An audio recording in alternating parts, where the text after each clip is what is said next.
ನಮಸ್ತೆ ಸ್ನೇಹಿತರೆ. ನಮ್ಮ ಆರ್ಥಿಕ ಸ್ಥಿತಿ ನಮ್ಮ ಮನಸ್ಥಿತಿಯನ್ನ ನಿರ್ಣಯಿಸುತ್ತೆ. ನಿಮ್ಗೊಂದು ಸಣ್ಣ ಕತೆ ಹೇಳ್ತೀನಿ. ಒಬ್ಬ ಹ್ಯಾಪಿ ಬಾಬು ಅಂತಿದ್ದ. ಅವ್ನ್ ಕಾಲೇಜ್ ಮುಗೀತು, ಕೆಲಸ ಸಿಕ್ತು, ಸಂಬಳ ಬಂತು, ಜೊತೆಗೆ ಅವನ ಎಕ್ಸ್ಪೆಂಡಿಚರ್ ಸ್ಟಾರ್ಟ್ ಆಯ್ತು. ಎಲ್ಲಿಂದ ಸ್ಟಾರ್ಟ್ ಆಯ್ತು ಅಂದ್ರೆ normal day to day expense ಜೊತೆಗೆ ಇನ್ನು ಎರಡು ಸ್ಪೆಷಲ್ ಎಕ್ಸ್ಪೆಂಡಿಚರ್ ಬಂತು. ಒಂದು ಎಮೋಷನಲ್ ಎಕ್ಸ್ಪೆಕ್ಟೇಷನ್ ಇದೆ ಎಕ್ಸ್ಪೆಂಡಿಚರ್, ಸೆಕೆಂಡ್ ಸೋಷಿಯಲ್ ಎಕ್ಸ್ಪೆಕ್ಟೇಷನ್. ಈ ಎಮೋಷನಲ್ ಎಕ್ಸ್ಪೆಂಡಿಚರ್ ಅಂದ್ರೆ ಏನಪ್ಪಾ?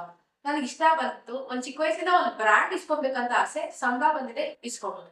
ಸೆಕೆಂಡ್ ಸೋಷಿಯಲ್ ಎಕ್ಸ್ಪೆಕ್ಟೇಷನ್, ಪಕ್ಕದ ಮನೆಗೆ ಎದುರುಗಡೆ ಮನೆಗೂ ನಮ್ಮ ಮನೆಗೂ ಇರ್ಬೇಕು, ಅಥವಾ ನಮ್ ರಿಲೇಟಿವ್ಸ್ ಹೊಟ್ಟೆ ಉರಿಸ್ಬೇಕು, ಅವ್ರ ಮುಂದೆ ಚೆನ್ನಾಗ್ ಮಾಡ್ಬೇಕು ಅಂತ ಈಸ್ಕೊಡೋ ಒಂದು ವಿಷಯ.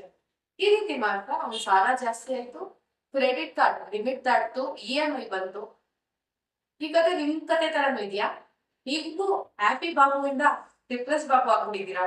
ಈ ರೀತಿ ಇರೋ ನೀವು ಹೇಗೆ ನಿಮ್ಮ ಫೈನಾನ್ಷಿಯಲ್ ಸ್ಟೇಟ್ ನ ಅಪ್ಗ್ರೇಡ್ ಮಾಡ್ಕೋಬೇಕು, ಅಥವಾ ಏನ್ ಮಾಡಿದ್ರೆ ಈ ಸ್ಥಿತಿನ ಆಚೆ ಬರ್ಬೋದು ಅಂದ್ರೆ just do one thing, have a good financial management.